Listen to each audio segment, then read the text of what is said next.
अस्सलाम वालेकुम dear student. आज का हमारा जो टॉपिक है वो है C++ टेम्पलेट्स, जिसमें हम देखने वाले हैं फंक्शन टेम्पलेट और क्लास टेम्पलेट। तो सबसे पहले हम डेफिनेशन देख लेते हैं, इंट्रोडक्शन देखते हैं, व्हाट इज टेम्पलेट। तो templates are the foundation of generic programming. अब आप पूछेंगे what is generic programming.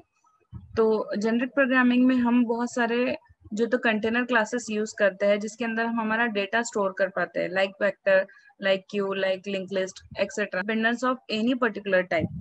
Generic programming के अंदर आप इस तरीके से कोड लिखेंगे उस जेनरिक प्रोग्रामिंग के लिए कि आप उसके अंदर कोई भी डेटा स्टोर करो, चाहे वो इंटीजर टाइप का हो, चाहे वो स्ट्रिंग टाइप का हो, चाहे वो जो तो फ्लोट टाइप का हो।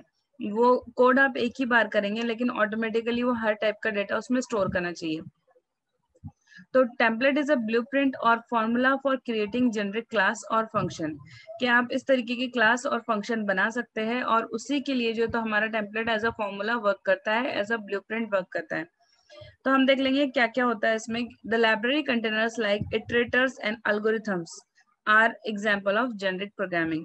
इटरेटर्स और एल्गोरिथम्स, जैसे हम अलग अलग एल्गोरिथम लिखते हैं हमारे जो तो डेटा को स्टोर करने के लिए, वो सारी चीजें जो तो हमारा इसके अंदर एग्जाम्पल के तौर पे हम ले सकते हैं। There are single definition for each container such as vector, but we can define many different kinds of vectors. For example, vector int, vector string, जैसे आपको ये दिखाई दे रहा है कि वेक्टर इंट और वेक्टर स्ट्रिंग हम डिफरेंट डिफरेंट भी डिफाइन कर सकते हैं। अदरवाइज जो सिर्फ वेक्टर है, ये एक चीज के अंदर ही हम पूरा ले सकते हैं उसको। You can use template to define function as well as class. Let's see how we can work this. तो हम देखते हैं कि कैसे ये वर्क करेगा। तो सबसे पहले हम फंक्शन टेम्पलेट देख लेंगे।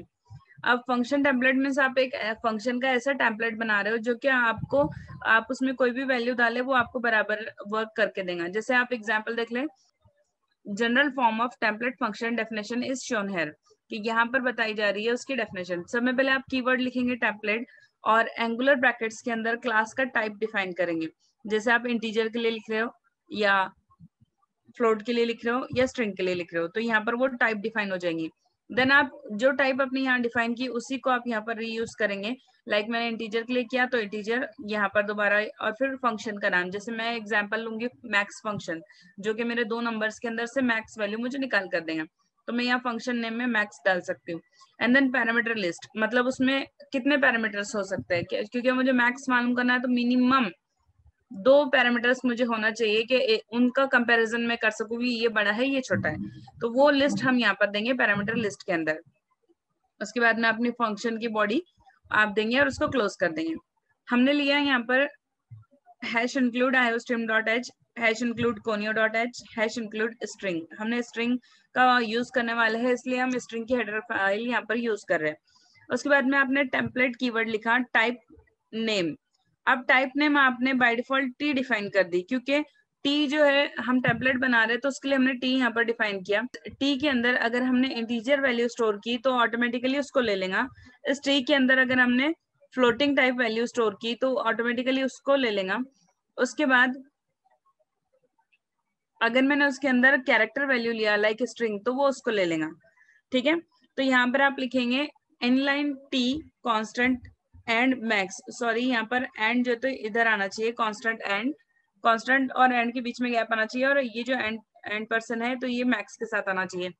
तो आई थिंक वो फाइल कन्वर्ट होने की वजह से डेटा जो तो इस तरीके से हो गया। उसके बाद में आपने टी कांस्टेंट एंड ए आएगा, टी कांस्टेंट एंड बी, मतलब आपके दोनों वेरिएबल के मेमोरी एड्रेसेस को एक्सेस करा है, जहां पर ए की वैल्यू है और जहां पर बी की वैल्यू है।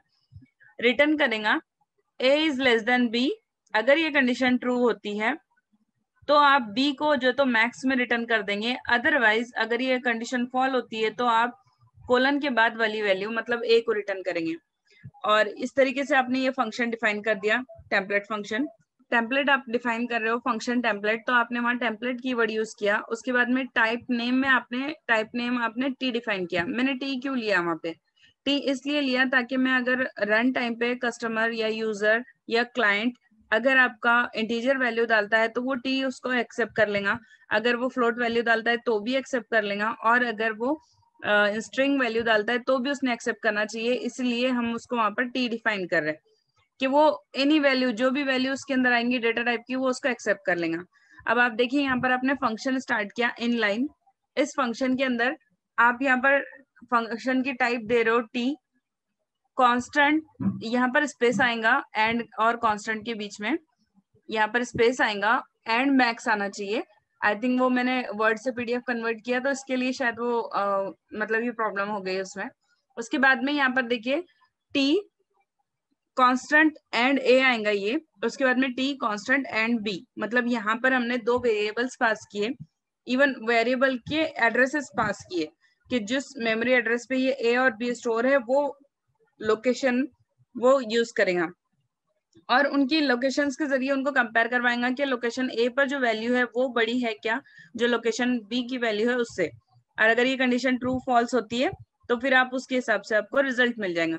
जैसे अगर ए की वैल्यू स्मॉल है बी से, अगर ये ट्रू होता है तो वो बी को मैक्स में रिटर्न कर देगा, और अगर ये फॉल्स होता है तो कोलन के बाद की वैल्यू दैट इज ए जो है तो हमको ये मैक्स में रिटर्न हो जाएंगी। उसके बाद आप मेन प्रोग्राम पे आ जाते हैं तो देखिए आपने मेन में क्या किया, दो इंटीजर पहले पास किए, integer i equal to 39, integer j equal to 20, और आपने इसके ऊपर C out max i comma j, ये आपका प्रिंट करने के लिए आपने दिया डबल इन्वर्टेड कॉमा में, और एक्चुअल मैक्स फंक्शन यहाँ पे अप्लाई किया मैक्स आई जे, इसके अंदर आपने एक्चुअल जो तो आपका फंक्शन अप्लाई किया है यहाँ पर। ओके, अब इसमें वैल्यू पुट अप की जाएंगी, पहला i की वैल्यू है 39, दूसरा है j की वैल्यू 20। कंपैरिजन होगा, यहाँ पर चेक करेगा is a less than b, no false, क्योंकि पहली वैल्यू जो है i की वो a में स्टोर हो जाएंगी, that is 39 is less than b, condition wrong हो रही है मतलब फॉल्स हो रही है, तो उसमें वो एक जो तो b जो तो हमारा नहीं, क्योंकि b बड़ा नहीं है इसलिए ये कंडीशन में रिजल्ट इसका नहीं आएगा बल्कि a का आएगा, तो a की वैल्यू हमारी 39 है तो यहाँ हमको 39 उसने रिटर्न करना चाहिए।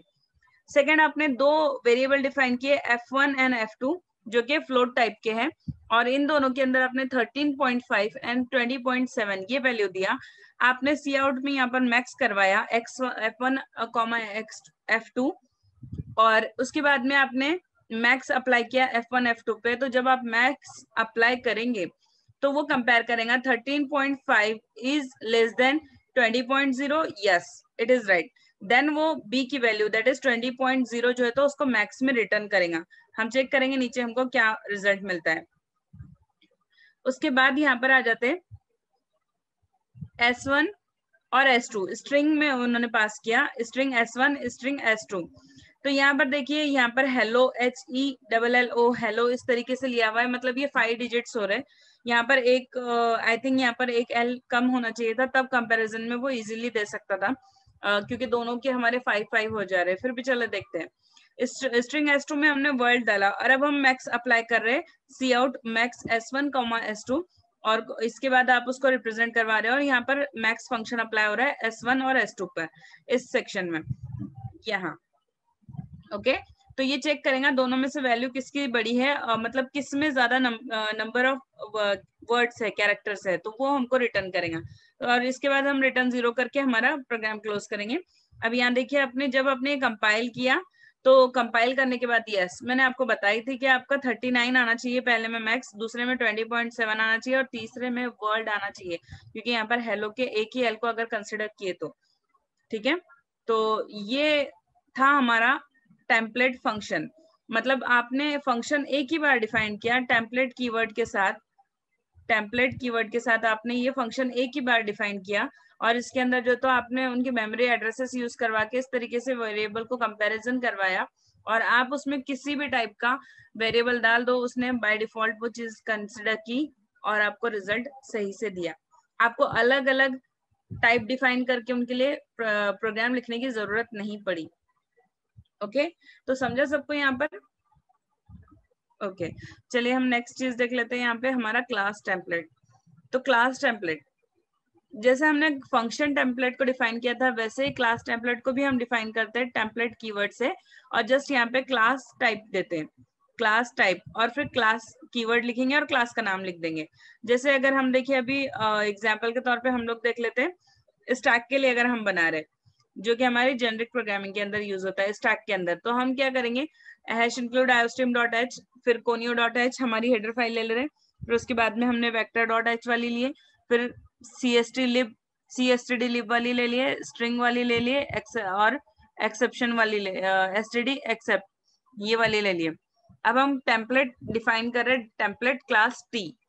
तो हमने जो क्लास बनाया उसका भी टाइप हम यहाँ पर जो है तो टी से डिफाइन कर दे रहे हैं और क्लास स्टैक बना रहे हैं। अब स्टैक क्या करेगा, तो ये हमारे प्राइवेट के अंदर वेक्टर जो है हमारा डिफाइन करेगा और वेक्टर के अंदर हमारी जो तो एलिमेंट्स स्टोर करेगा। तो वेक्टर टी पहला जो भी आपका एलिमेंट रहेगा वो इलिम्स करके आप यहाँ पर स्टोर कर देंगे। फिर पब्लिक के अंदर आप दो मेथड दे रहे हो, पुश और पॉप।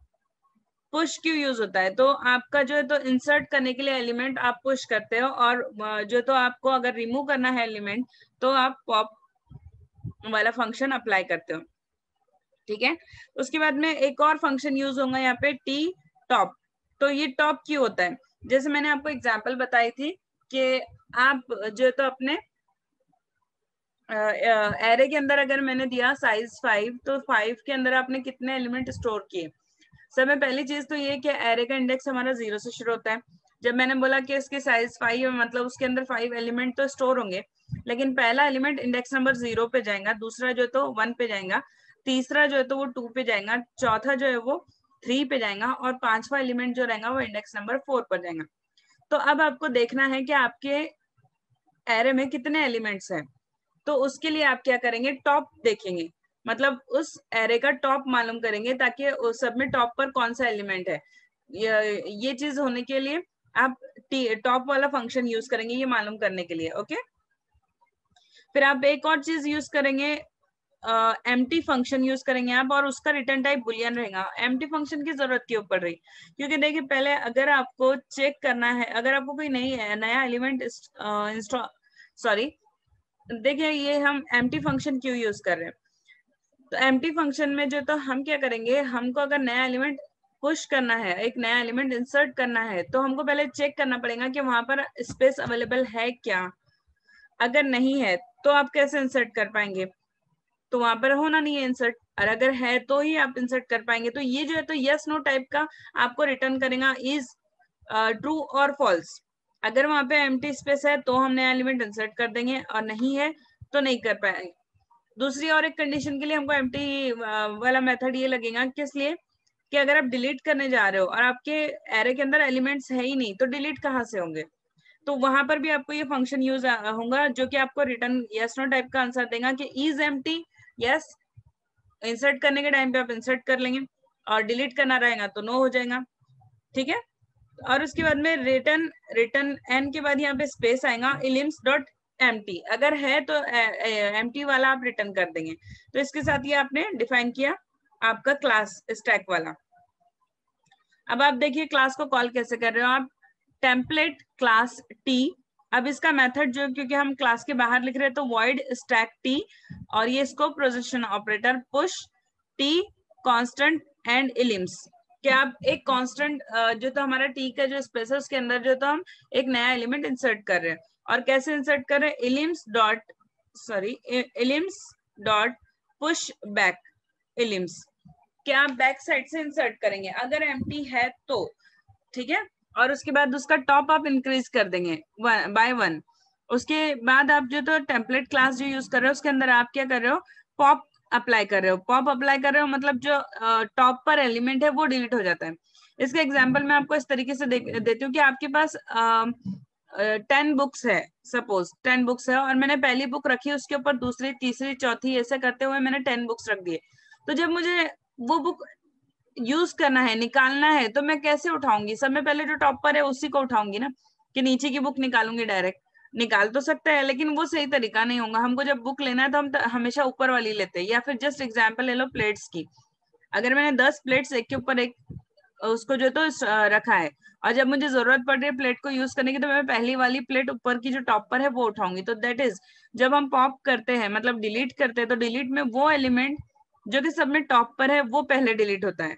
और एक और दूसरे वर्ड्स में उसको बोला जाए तो जो सब में आखिरी में आया, सब में आखिरी में आया तो सब में ऊपर था और डिलीट पहले वो हो जाएगा। और जो सब में पहले आया था स्टैक के अंदर वो सब में बॉटम में चला जाता है, तो वो सब में लास्ट में एक्सेस होगा। ठीक है, अब आप क्या कर रहे हो, यहाँ पर कंडीशन चेक कर रहे हो, if elems dot empty throw out of range, क्योंकि लास्ट लेक्चर में मैंने आपको एक्सेप्शन हैंडलिंग समझाया था, तो throw out of range error यहाँ पर कॉल करेगा, और स्टैक पॉप, पॉप के बाद आप यहाँ पर एम्प्टी स्टैक वाला एरर मैसेज दे देंगे उसको। और अगर नहीं होता है तो एलिमेंट को रिमूव करेंगे, कैसे, elems dot pop back, back side से वो एक एलिमेंट को रिमूव कर देगा। ओके, नेक्स्ट हम जो तो अगला वाला मेथड डिफाइन कर रहे हैं टेम्पलेट क्लास का। टेम्पलेट क्लास टी स्टैक और जो भी पोजीशन पर वो है, उसके बाद में आप इसको पोजीशन ऑपरेटर के साथ टॉप मेथड डिफाइन कर रहे हैं कांस्टेंट में। क्या करेंगे ये आपका, if elems dot empty throw out of range error, मैंने आपको कल बताई, लास्ट लेक्चर में बताई थी, आउट ऑफ रेंज एरर, जिसमें स्टैक क्या करेगा, टॉप डिफाइन करेगा, टॉप बता देगा कितना है, और अगर स्टैक एम्प्टी है तो वो शो कर देगा, और अगर नहीं है एम्प्टी तो रिटर्न बैक एलिमेंट्स, जो सब में ऊपर एलिमेंट है टॉप पर वो वाला हमको रिटर्न कर देगा। तो अब देखिए हम क्या करते हैं, एक मेन प्रोग्राम लिखते हैं यहाँ पर, और उसको हम देखते हैं कि हमने ट्राई ब्लॉक दिया, क्योंकि देखो हमको यहाँ पे एक्सेप्शन हैंडल करना है, तो हम ट्राई कैच का यूज करेंगे। तो सबसे पहला ट्राई आपने किया, स्टैक इंट इंटीजर स्टैक, आपने इंटीजर का एक स्टैक डिफाइन कर दिया, यहाँ पर स्पेस आएगा, ये इंट के पहले स्पेस आएगा, और सेम यहाँ पर भी stack string space string stack, और वैसे ही जो तो आप क्या करेंगे, मैनिपुलेट करेंगे। अब उसको कैसे, इंटीजर स्टैक डॉट पुश, के इंटीजर वाला जो स्टैक बनाया उसमें आपने पुश 7 किया, 7 को इंसर्ट किया। फिर आप कर रहे C out integer stack dot top, अब उसका टॉप रिटर्न करवा रहे हैं आप, मतलब आपका टॉप पर 7 एलिमेंट होना चाहिए। Then next string stack dot push, string stack dot push के अंदर आपने हेलो डाला, तो वो हेलो उसने इंसर्ट कर लेना चाहिए बैक साइड से। उसके बाद में स्ट्रिंग स्टैक डॉट टॉप, उसका टॉप डिफाइन कर पता करने की कोशिश कर रहे हैं आप, तो उसका टॉप जो तो उसके ऊपर जो तो हेलो आ जाएगा, और यहाँ पर आप एसटीडी एंड एल कर देंगे। उसके बाद में आप स्ट्रिंग स्टैक पॉप करेंगे, मतलब जो हेलो आपने स्ट्रिंग स्टैक में डाला था वो रिमूव हो जाएगा, और दोबारा आप और एक और एलिमेंट रिमूव करने की कोशिश कर रहे हो, तो यहाँ पर आपका एरर आना चाहिए, एक्सेप्शन वाला हैंडल होना चाहिए, क्योंकि आपका एक ही एलिमेंट आपने इंसर्ट किए थे, वो आप ऑलरेडी डिलीट कर चुके हैं, और अब आप दोबारा डिलीट करने की कोशिश कर रहे हो, तो वहां एलिमेंट है ही नहीं, तो वो एक्सेप्शन लेना चाहिए उसने। अब यहाँ देखिए कैसे एक्सेप्शन हम कैच करेंगे, कैच कीवर्ड लिखेंगे, एक्सेप्शन कांस्टेंट एंड EX, आपका एक्सेप्शन का नाम दे देंगे जो भी है, C error exception EX dot what. अब ये व्हाट मेथड में आपने जो ऊपर डिफाइन किए होंगे वो वाला जो तो एरर आपको देगा, और उसके बाद में रिटर्न -1 कर देंगे। जब आप ये कंपाइल करेंगे तो देखिए पुश 7 किया था वो बराबर आया, पुश हेलो किया था वो बराबर आया, लेकिन जब और सॉरी पॉप हेलो किया था, पुश हेलो करने के बाद वो बराबर आया, उसके बाद आपने पॉप किया तो वो एक हेलो रिमूव हो गया, और उसके बाद में आपने स्ट्रिंग स्टैक दोबारा पॉप करने की कोशिश की, तो ये आपका एक्सेप्शन उसने प्रॉपरली हैंडल कर लिया, एक्सेप्शन स्टैक, इसको position operator pop empty stack, मतलब स्टैक ऑलरेडी एम्प्टी है, तो आप उस पर दोबारा पॉप एलिमेंट पॉप मेथड नहीं अप्लाई कर सकते। ओके, तो ये था हमारा सिंपल टेम्पलेट क्लास, तो समझा आप लोगों को? ठीक है, वेरी नाइस। अगर ठीक है, चलिए फिर इंशाल्लाह नेक्स्ट लेक्चर में हम लोग मिलते हैं, और हम देखेंगे working with file. Okay, Allah Hafiz.